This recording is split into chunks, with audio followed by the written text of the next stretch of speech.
آپ کی پوری باڈی کو یہ مبارکباد بھی پیش کرنا چاہتا ہوں کہ آپریشن بنیان مرصوص کے حوالے سے آپ نے آج اس خصوصی تقریب کا انعقاد کیا.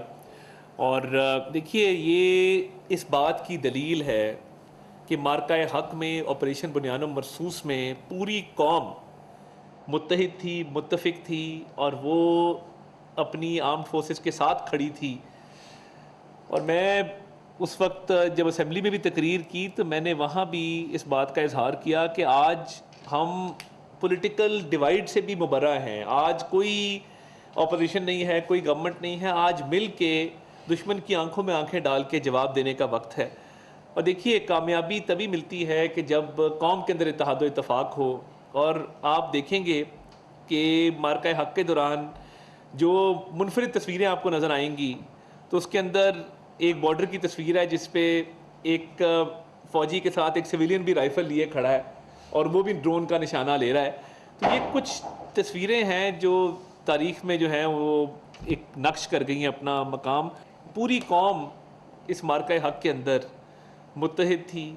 اور بطور انفارمیشن منسٹر میں نے دیکھا کہ جس بھی محاذ پر وہ بیانیے کا محاذ ہو، وہ سفارتی محاذ ہو، وہ عسکری محاذ ہو، تو اللہ تعالیٰ نے پاکستانی قوم کو منفرد اعزاز سے نوازا، فتح سے نوازا. دیکھیں رائفل کا گرنا اس کے ساتھ ساتھ بھارت کا غرور بھی خاک میں ملا. اور انہوں نے جو ایک بیانیہ بنایا ہوا تھا وہ ریزہ ریزہ ہو گیا جب یہ رائفل جو ہیں وہ پاکستانی ایئر فورس نے گرائے.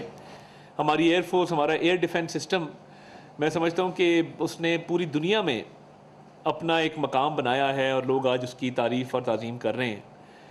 اور اس کے بعد جب رسپانس کی بھی باری آئی تو ایسا رسپانس دیا گیا کہ 4 دن سے جو بزدل دشمن شور مچا رہا تھا اور للکار رہا تھا، 4 گھنٹے میں گھٹنے ٹیک کے وہ سیز فائر پر مجبور ہے. یہ اللہ تعالیٰ کی مہربانی ہے افواج پاکستان پہ، پاکستان کی قوم پہ. اور دیکھیے میں شہباز شریف صاحب بینگ پرائم منسٹر، ان کا ایک ویژن، اور فیلڈ مارشل سید عاصم منیر کی ایک کریج، ایک بریوری، ان کا ایک وار اسٹریٹجی جس کے تحت فتح میزائل جب گئے تو آپ نے دیکھا کہ وہ سسٹین ہی نہیں کر سکے. جو ملٹری ان کے ترجمان تھے جو آ کے بڑے بڑے دعوے کر رہے تھے، وہ 4 گھنٹے بعد جب ٹی وی پہ آئے تو ان کی شکلیں جو تھیں وہ بنی ہوئی تھیں اور ان کے الفاظ ان کا ساتھ نہیں دے رہے تھے کہ وہ کیا بات کر رہے ہیں. تو ان کی شکلیں بتا رہی تھی کہ یہ ہار چکے ہیں. اور تبھی انہوں نے سیز فائر کے لیے جو ہے وہ منت سماجت شروع کی. تو میں یہ سمجھتا ہوں کہ اس وقت کے بعد کا پاکستان ایک بدلا ہوا پاکستان ہے. اللہ تعالیٰ نے جو آپ کو عزت دی ہے کہ آپ دنیا میں امن کی علامت سمجھے جاتے ہیں، آپ کا نام عزت سے لیا جاتا ہے، لوگ آپ کو قدر کی نگاہ سے دیکھتے ہیں. سب پاسپورٹ کے ساتھ آپ نے دیکھا ہوگا وہ جو ریل بنائی ہے ہمارے اوورسیز پاکستانیز نے. کب آخری دفعہ، مجھے نہیں یاد کہ آخری دفعہ کب موقع تھا ایسا کہ جب اوورسیز پاکستانیز کو اتنی خوشی ہوئی ہو کسی موقع کے اوپر بھی پاکستان کے ساتھ منسلک ہونے کی یا پاکستانی شہریت کی یا پاکستانی شناخت کی. تو اکثر ہم دیکھتے تھے کہ لوگ جو دوہری شہریت رکھتے ہیں وہ اکثر اپنی دوسری شہریت بتاتے تھے لوگوں کو. بٹ اس دفعہ ہم نے دیکھا کہ لوگ، کسی نے پاسپورٹ ماتھے پہ لگایا ہوا ہے، کسی نے جیب میں لگایا ہوا ہے، کسی نے بیڈ پہ رکھا ہوا ہے، کسی نے میز پہ رکھا ہوا ہے، کوئی گاڑی کے ڈیش بورڈ پہ اس کو لے کے پھر رہا ہے. دیکھیے یہ پوری قوم کا فخر ہے، یہ پوری قوم کا اعزاز ہے کہ 1 سال کے اندر پاکستان جو ہے وہ کہاں سے کہاں آ گیا. اور لوگوں نے دیکھا کہ 5 گنا بڑا دشمن، ان کی فوج 5 گنا بڑی، اور ہماری افواج نے جو جواب دیا اور جو منہ توڑ جواب دیا اور ٹائملی دیا، اس کے بعد سے وہ ابھی تک ان زخموں سے وہ ریکور نہیں کر پائے ہیں. آپ دیکھیں کہ وہ مودی اس وقت آئسولیشن کا شکار ہے. ان کی جو فارن پالیسی تھی، ان کی جو باقی اسٹریٹجی تھی، اور دیکھیے میں اس میں اپنے میڈیا پروفیشنلز کا شکر گزار ہوں. یہ بیانیے کی جنگ ہم اکیلے نہیں لڑ سکتے تھے. ہماری بہت کوہیجن تھی، بڑی سینرجی تھی، ہماری بڑی اچھی کوارڈینیشن تھی. اور میں اور D G I S P R ہم لمحہ بلمحہ آپس میں رابطے میں بھی تھے. بڑا سموتھ فلو آف انفارمیشن تھا. میں انٹرنیشنل میڈیا پہ بھی جا رہا تھا، وہاں بھی پاکستان کا مقدمہ لڑ رہے تھے. مگر ہمارے صحافی، ہمارے میڈیا ہاؤسز نے جو رسپانسبل کردار ادا کیا ہے وہ تاریخی اس لیے ہے کہ جب کمپیریزن ہوا تو ہمارا ان کے میڈیا سے کوئی کمپیریزن نہیں ہے. وہ obviously ایک تھیٹر ہے، وہ آپٹکس کے لیے ایک نوٹنکی کہہ لیں، کامیڈی شو کہہ لیں، ڈرامٹائزیشن کہہ لیں، وہ اپنی جگہ پہ ہے، کیونکہ انہوں نے لاہور کا پورٹ تباہ کر دیا، ملتان کا پورٹ تباہ کر دیا، انہوں نے تو پتہ نہیں کیا کیا جو ہے وہ گرفتار کروا دی. ہاں جی چیزیں جس طرح انہوں نے چلائیں. تو بھارتی میڈیا اتنی بری طرح ایکسپوز ہوا اور پوری دنیا نے تعریف کی کہ پاکستانی میڈیا ایک ذمہ دار اور میچور میڈیا ہے. اور دیکھیے نظریات جو بھی ہوں، آج ایون ہم جرنلزم میں دیکھتے ہیں کسی کی کوئی نظریات ہیں، کسی کے کوئی نظریات ہیں، everyone has a right to their opinion. مگر جب ملک کی باری آئی تو نظریات سائڈ پہ تھے اور ایک ہی نظریہ تھا، وہ پاکستان تھا، اور اس پہ ہم اکٹھے تھے. تو پاکستان کے میڈیا کا جو کردار رہا ہے وہ ہمیشہ سنہری حروف میں لکھا جائے گا. اور آپ ہماری طاقت بنیں، اور جس طریقے سے آپ لوگوں نے یہ جنگ لڑی میڈیا کے اوپر اپنے ویلاگز کے ذریعے، اپنی ٹویٹس کے ذریعے، وہ بھی میں سمجھتا ہوں کہ ایک بہت بڑی کاوش ہے پاکستان کے لیے. اور جہاں پہ ان کا میڈیا جو ہے، جب انہوں نے ہمارے یوٹیوب چینلز بین کیے تو ہمیں بڑی خوشی ہوئی کہ چلو ٹھیک ہے، ان کو تکلیف پہنچ رہی اس لیے بین کیے. اور میری ٹیم نے مجھے کہا سر ایک کام کرتے ہیں، ہم اپنے ایڈ ادھر چلا دیتے ہیں. میں کہا یہ کیسے ہوگا؟ انہوں نے کہا یہ بھی کر لیتے ہیں. بہرحال ہم نے وہ سسٹم بنایا. تو شام کو پورے انڈیا کے اندر ملی نغمے، پاک فوج کے ترانے چل رہے تھے، اور وہ ان کی حکومت کو لان تان کر رہے تھے کہ جی آپ کی انفارمیشن منسٹری کدھر ہے انڈیا کی، یہ کیا ہو رہا ہے؟ ہم یوٹیوب لگاتے ہیں، آگے سے پاکستانی پرچم آ جاتا ہے، پاکستانی فوج آ جاتی ہے. تو یہ بھی ہمارا طریقہ تھا کہ ہم نے کہا نہیں ان کو بین نہ کرو، ان کو خاصا ہمیں کامیڈی ملتی تھی ان کو دیکھ کے. تو ہماری ینگ جنریشن نے میمز بنا بنا کے جس طریقے سے یہ جنگ لڑی ہے، تو دیکھیے یہ ایک کیس سٹڈی ہے کہ کس طرح پوری قوم، ہر طبقہ، جین زی، آپ کے ینگ لوگ، سوشل میڈیا یوزرز، آپ کے reporters, media houses, lawyers, engineers, doctors, ہر طبقہ اس جنگ میں اپنا کردار ادا کر رہا تھا. جس کے بس میں جو تھا وہ اپنے تئیں کر رہا تھا. اور آرمڈ فورسز نے جو ہمارا سر فخر سے بلند کیا اور جس طریقے سے انہوں نے یہ جنگ لڑی، اور اس کے بعد کا جو ہم اب جو ہمیں ثمر مل رہا ہے پاکستان کو، تو میں سمجھتا ہوں کہ بھارت نے اربوں ڈالر لگائے ہوں گے اپنی پی آر کے اوپر اور لابنگ کے اوپر، اور بڑے بڑے سلوگن لے کے آئے شائننگ انڈیا. تو وہ اب کہاں گیا ہے؟ کوئی گھاس نہیں ڈال رہا، کوئی پوچھ نہیں رہا ان کو. تو یہ اللہ تعالیٰ کا شکر ادا کرنا چاہیے. اور ہر وقت کہ دیکھیے یہ ملک 27ویں رمضان کی شب مارز وجود میں آیا تھا، اور اللہ تعالیٰ کا یہ انعام ہے.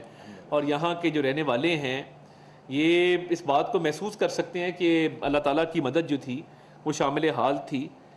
تو وہ شعر ہے نا کہ فضائے بدر پیدا کر، فرشتے تیری نصرت کو اتر سکتے ہیں گردوں سے، قطار اندر قطار اب بھی.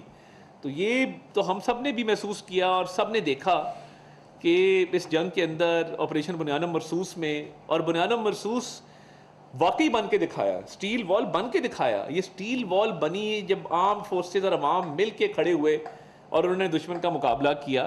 اور وہ جو متھ تھی وہ دشمن کی ٹوٹی ہر حوالے سے، کہ انہوں نے ایک اپنے ارد گرد ایک خول بنایا ہوا تھا کہ جی ہم تھانے دار ہیں ساؤتھ ایشیا کے. تو وہ مالک بہت بڑا ہے، وہ اللہ تعالیٰ بہت بڑی اللہ تعالیٰ کی ذات ہے کہ جس نے وہ تھانے داری بھی اور وہ سارا غرور جو تھا، جو سارا گھمنڈ تھا، وہ چند ہی گھنٹوں میں جو ہے وہ خاک میں مل گیا. تو یہ اللہ تعالیٰ کا شکر ادا کرنے کا دن ہے، اللہ تعالیٰ کے آگے جھکنے کا دن ہے، اور یہ خوشی منانے کا بھی دن ہے کہ یہ اس تاریخ کو ہم نے جہاز بھی مار گرائے تھے، اور اس کے بعد جو ہے وہ قوم کا جو ایک قوم کے جذبات ہیں وہ کھل کے سامنے آئے. تو دیکھیے جس ملک کا دفاع مضبوط ہو، مضبوط ہاتھوں میں ہو، جس ملک کے اندر یہ صلاحیت ہو کہ وہ جہاں پہ جنگ میں فتح لے سکے وہیں پہ دنیا میں امن بھی قائم کر سکے. آپ کو کتنی مثالیں ملتی ہیں پوری دنیا میں کہ ایک ملک جو جنگ جیتنے کے بعد امن کا دائی بن جائے، امن کے قیام کو جو ہے وہ یقینی بنائے. You will not find a lot of examples. تو یہی وجہ ہے کہ دیکھیے پاکستان کے قیام کے وقت بھی جو لوگ اس نظریہ پاکستان میں بلیو کرتے تھے تو وہ ایک جذبہ، ایک جنون لے کے چلے تھے، اور آج ان کی قربانیاں بھی جو ہیں وہ رنگ لا رہی ہیں. آج ان کی روحیں بھی خوش ہوں گی کہ جو پاکستان کے قیام کے دوران لاکھوں مسلمان شہید ہوئے تھے اور ایک الگ ریاست جو ہے وہ مارز وجود میں آئی تھی. تو آج دیکھیں کہ امن کو ہم تب بھی کہتے تھے کہ امن کو ہماری کمزوری نہ سمجھا جائے، ہم امن چاہتے ہیں، مگر اگر جنگ مسلط کی گئی تو پھر ہم منہ توڑ جواب دیں گے. اور دیکھیے اس وقت میں سمجھتا ہوں کہ پرائم منسٹر کا ایک ماسٹر اسٹروک تھا جب انہوں نے کہا کہ پہلگام کی انکوائری کرا لو. یہی ہوتا ہے نا, کسی پہ الزام لگے تو وہ کہتا ہے جی آپ انکوائری کلا لیں. اور دیکھیے ٹیررزم جو ہے بھارت اس کو پروموٹ کرتا ہے اور ہم اس کے خلاف لڑتے ہیں. آپ پوری دنیا میں دیکھ لیں, ہردیپ سنگھ نجر کے قتل کو دیکھ لیں کینیڈا کے اندر, آپ یو کے میں دیکھیں, یو ایس میں دیکھیں, یہ یا کلبھوشن کا پکڑا جانا, آپ دیکھیں یہ اللہ تعالیٰ کی کتنی مہربانی ہے کہ ابھینندن بھی ہم نے واپس کر دیا پکڑ کے, ہم نے کہا جی یہ کھڑا ہے, یہ گرا تھا, انہوں نے اس کو اوارڈ دے دیا. کوئی غیرت مند انسان ہوتا اوارڈ نہ لیتا. دیکھیں نا آپ کا جہاز گرا, اینیمی ٹیریٹری میں گرا, آپ کیپچر ہوئے, اس کے بعد ان کا سپائی پکڑا گیا کلبھوشن جادو جو پاکستانی کسٹڈی میں.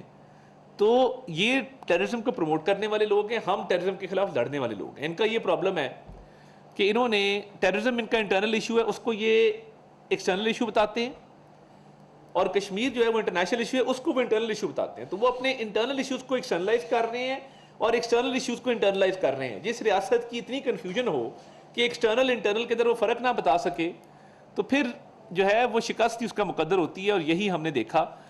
اور میں سمجھتا ہوں کہ بڑی کریجیس اور بولڈ لیڈرشپ تھی فیلڈ مارشل سید عاصم منیر کی, جس طریقے سے انہوں نے سارے ایفرٹ کو لیڈ کیا. ایئر چیف مارشل جناب ظہیر احمد بابر سدھو صاحب نے, ان کی پوری ایئر فورس نے جس طریقے سے مہارت دکھائی, ایڈمرل نوید اشرف صاحب ہماری نیوی, وہ تیار بیٹھی تھی ٹارگٹ لاک کر کے کہ ادھر کوئی چیز ہوئی تو ہم بھرپور جواب دیں گے اور آپریشن دوارکا کی جو یادیں ہیں اس کو تازہ کریں گے. تو میں سمجھتا ہوں کہ یہ بڑا ایک مبارک موقع ہے, اور آپ کا شکریہ کہ آپ نے اس فورم کے اندر بھی